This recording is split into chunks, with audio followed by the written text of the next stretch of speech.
Actually కల్కి review చేద్దామని అడిగారు ఆశ్రిత్ కౌశిక్. రివ్యూ ఎందుకు యునానిమస్ బ్లాక్ బస్టర్ కదా అని చెప్పి నేనే వద్దన్నాను. సో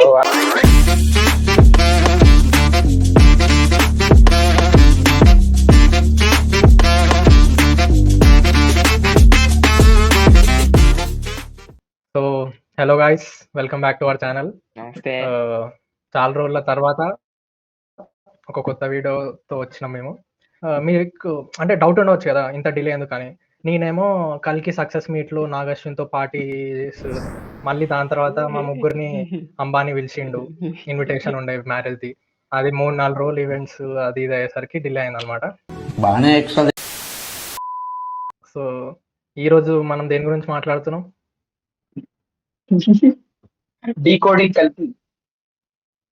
అంటే బేసికలీ మూవీ చూసినాక now we want to discuss about the 3 world's, the characters which were in the movie.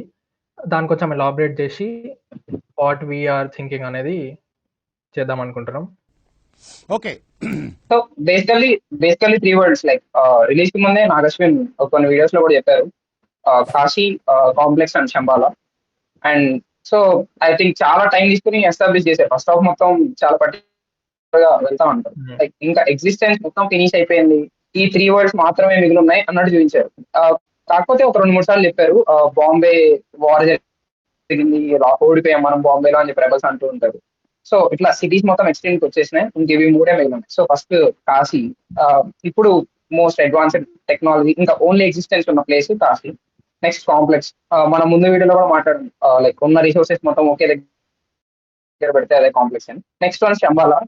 Shambhala audition actually చాలా ఇంట్రెస్టింగ్ అయి ఉండొచ్చు మేబీ. సుమతి అక్కడికి వెళ్ళినప్పుడు అడుగుతుంది కదా, లైక్ ఇక్కడ ఇదంతా ఎట్లా సెట్ చేశారు, ఫుడ్, వాటర్, అన్ని రిసోర్సెస్ దొరుకుతున్నాయి ఇక్కడ అంటే, మరియం చెప్తుంది ఆమెకి, నిన్ను వెతికిన మనీ ఉంది కదా అది ఇక్కడే దొరికింది, అక్కడ ఈ చెట్టు పుట్టింది, దానివల్ల ఇన్ని రిసోర్సెస్ వచ్చినాయి ఇక్కడ అని చెప్తుంది. సో శంబాలాకి బ్యాక్ స్టోరీ చాలా ఉండొచ్చేమో మేబీ. అండ్ నాగశ్విన్ చెప్పిన ప్రకారం అప్కమింగ్ సినిమాటిక్ యూనివర్స్ లో ఇంకా నెక్స్ట్ పార్ట్ 2లో నెక్స్ట్ ఇంకొక వరల్డ్, 4th వరల్డ్ కూడా యాడ్ చేయబోతున్నారంట. మరి అది ఆ 4th వరల్డ్ క్లైమాక్స్ లో బుజ్జి భైరవ వెళ్ళిపోయే ప్లేస్ అయి ఉండొచ్చేమో అని గెస్టర్స్ ఉన్నాయి. బట్ మూవీలో చెప్తారు కదా నోమాడ్స్ గురించా ఎవరి గురించో. ఎగ్జాక్ట్లీ. ఈ పాయింట్ నాకు ఎందుకు గుర్తొచ్చింది అంటే, నేను కూడా మూవీలో చూసినప్పుడు పెద్ద పట్టించుకోలే అన్నట్టు. కాకపోతే నాగశ్విన్ అందరితో ప్రెస్ మీట్ అయింది చూడరా, అందులో ఒక జర్నలిస్ట్ క్వశ్చన్ అడిగింది అనమాట. అప్పుడు నాకు కూడా వెలిగింది, అవును కదా అని. అంటే ఇంకో వరల్డ్, 4th వరల్డ్ అంటే 4th ఆస్పెక్ట్ కూడా ఉంది అపార్ట్ ఫ్రమ్ దీస్ 3. దాన్ని మేబీ తర్వాత పార్ట్ లో డిస్క్రైబ్ చేస్తారు కావచ్చు ఇంకొంచెం.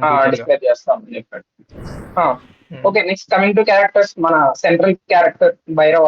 అంటే according to director central character is Bhairava అని చెప్పారు. సో ఆ క్యారెక్టర్ డిజైన్ చేసిన థీమ్స్ కి 2 థీమ్స్ ఉన్నాయి. లైక్ కాలభైరవ క్యారెక్టర్ ఒకటి, అండ్ కర్ణ. అంటే కర్ణ ఇప్పటికే చెప్పలేము, లైక్ అది క్యారెక్టరా లేకపోతే జస్ట్ ఒక క్యామియో పార్టా, ఇన్కార్నేషనా ఏందనే తెలియదు, బట్ ఉంది ప్రజెంట్ అయితే మూవీలో. So Kalabhairava is according to the Purana is the saviour of Kashi. అది ఆ ముసలితో చెప్తాడు కదా దాంట్లో, కాశీని కాపాడే కాలభైరవుడు అని. సో కాశీలో ఉన్న పీపుల్ ని ఎవరైతే కాంప్లెక్స్ కోసం, రిసోర్సెస్ అన్నిటి కోసం వెయిట్ చేస్తున్నారో, ఎందుకంటే కాశీలో మిగిలిన వాళ్ళే పీపుల్, ఇంకెవరు లేరు కదా. సో వాళ్ళందరినీ సేవ్ చేయడానికి వచ్చిన వాడు భైరవ. లైక్ కానీ ఇప్పుడు ప్రెసెంట్ అతనున్న క్యారెక్టర్ కి నెక్స్ట్ పార్ట్ లో అతని క్యారెక్టర్ ఆర్క్ అనేది చాలా చేంజ్ ఉంటది కాబట్టి, సో ఆ చేంజ్ ఎట్లా పట్టుకొస్తాడు అనేది ఇంట్రెస్టింగ్ థింగ్. ఏమో అంటే ఏదైతే ఒక క్లిఫ్ హ్యాంగ్ లా మూవీని ఇడిచిపెట్టింది కూడా, అంటే అశ్వత్థామకి తెలిసింది ఏంటి, ఎప్పుడైతే అతను స్టిక్ పట్టుకున్నాడో he got the power and అంటే ఒక ఏమంటాం కాన్షియస్నెస్ వచ్చింది అతనికి. ఇంతకు ముందు వరకు తెలియదు కదా, సో సడన్ గా అది వచ్చింది. కాకపోతే మనం పోస్టర్లు అబ్జర్వ్ చేసినాం అనుకో, అందరు ఇప్పుడు మన అర్జునాని విజయ్ దేవరకొండ పోస్ట్ వచ్చింది, మృణాల్ది వచ్చింది, దుల్కర్ సల్మాన్ వచ్చిందా, యాజ్ కెప్టెన్ అని వచ్చిందా? అయితే ఇన్ని వచ్చినాయి. మన ప్రభాస్ ది యాజ్ కర్ణ అని ఒక్క పోస్ట్ ఎందుకు రాలే నాకు అర్థం అవుతలే. అంటే ఏమన్నా ఉందా ఇంకేమన్నా అన్నట్టుగా అనిపించింది నాకు.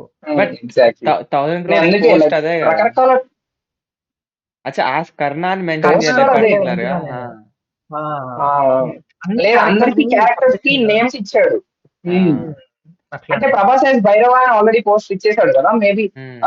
ఐ డోంట్ థింక్ అదే కదా డౌట్ ఉంది, అది ఇన్కార్నేషనా లేకపోతే జస్ట్ ఒక మ్యాజికల్ పవర్ లాగా ఆ పవర్ ని ఇట్లా జస్ట్ అట్లా ఉంచాడా హోల్డ్ చేసి అనేది డౌట్. అండ్ లేదురా అంటే నాకైతే 100% కర్ణానే అనిపిస్తుంది. అంటే మళ్ళీ ఇంకేం ఫిట్టింగ్ ఉండదు. ఎందుకంటే ఓకే ఓకే మనకు ముందు కూడా కర్ణాది చాలా హింట్స్ ఇచ్చిండు.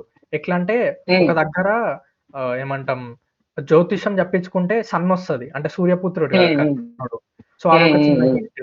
ఇంకోటి సడన్ గా ఏదో ఫైర్ అంటుకొని ఒక వీల్ లాంటిది పడితే ప్రాబ్లమ్స్ వచ్చి ఇట్లా పట్టుకుంటాడు చూడు.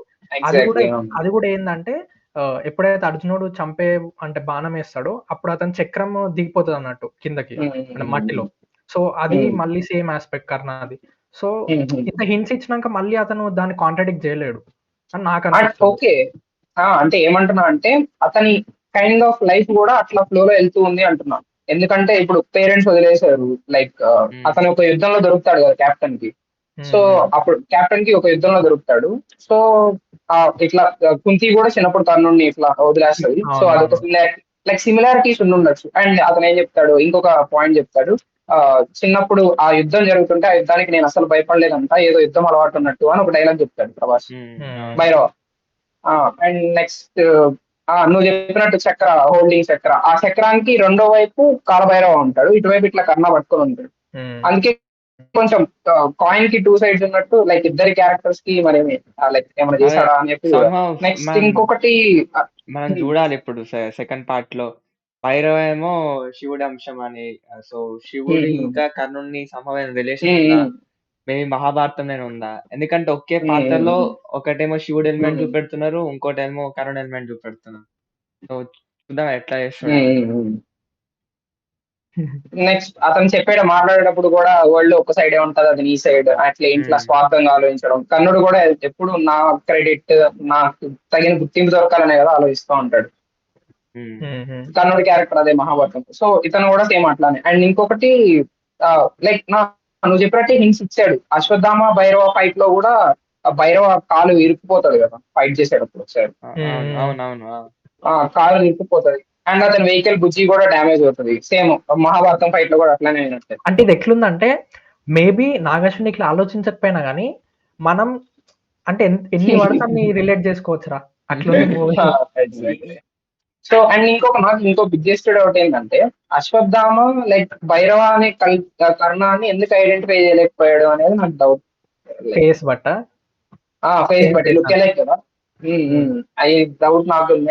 ఐ థింక్ మెజారిటీ ఆడియన్స్ ఉంటారు. అంటే 6000 years అయింది కాబట్టి క్వశ్చన్ చూసినారా? నేనేమనుకుంటున్నా అంటే చాలా మంది అడిగిన క్వశ్చన్, కాకపోతే ఇది just Liberty of film making అని అనిపించింది నాకు.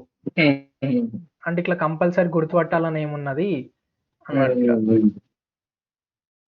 ఎందుకంటే అంటారు ఒక దేవుడు హ్యూమన్ రూపంలో ఉంటే ఎప్పుడు కూడా అతను రియల్ దేవుడు అని ఎప్పుడు గుర్తుపడతాడు అంటే at the time of any fight or anything, అప్పుడే కాన్షియస్నెస్ వస్తుంది. Okay, he is the one who is the descendant of God or incarnation of God అని. సింప్లీ ఏంటంటే మన బాహుబలిలా అమరేంద్ర బాహుబలి, మహేంద్ర బాహుబలి రిలేటెడ్ అని ఫేస్ బట్టి గుర్తుపట్టినప్పుడు ఇలా గుర్తుపట్ట రాలేదని కూడా అనుకోవచ్చు. సినిమాటిక్ లిబర్టీ అంతే. నిజమేరా, నేను కూడా అనుకున్నా కానీ ఆ క్లైమాక్స్ అయితే తోపు ఉంటుందని లైక్ ముందే ఇన్సైడ్ రిపోర్ట్స్ ఉన్నాయి. ఆబ్వియస్లీ నువ్వు చెప్పినట్టు ఏదో మైథలాజికల్ క్యారెక్టర్ పెడతారు అనుకున్నా కానీ కర్ణ ఎక్స్పెక్ట్ చేయలేదు. ఇంకా లక్ ఏంటంటే ఇన్ని థియరీస్ ఎప్పుడు కూడా ఎక్స్పెక్ట్ చేయలేదు. కొంచెం బిస్కెట్ అవుతుండే, అది తోపు అసలు. ఎప్పటికి వస్తుంది అసలు థాట్. ఇండియన్ సినిమా ఫిల్మ్ ఇండస్ట్రీలో ఏ ఒక్క ఆడియన్స్ ఊహకందని రేంజ్ లో ఉంది. అసలు నాగి ప్రపంచం సృష్టించాలన్నా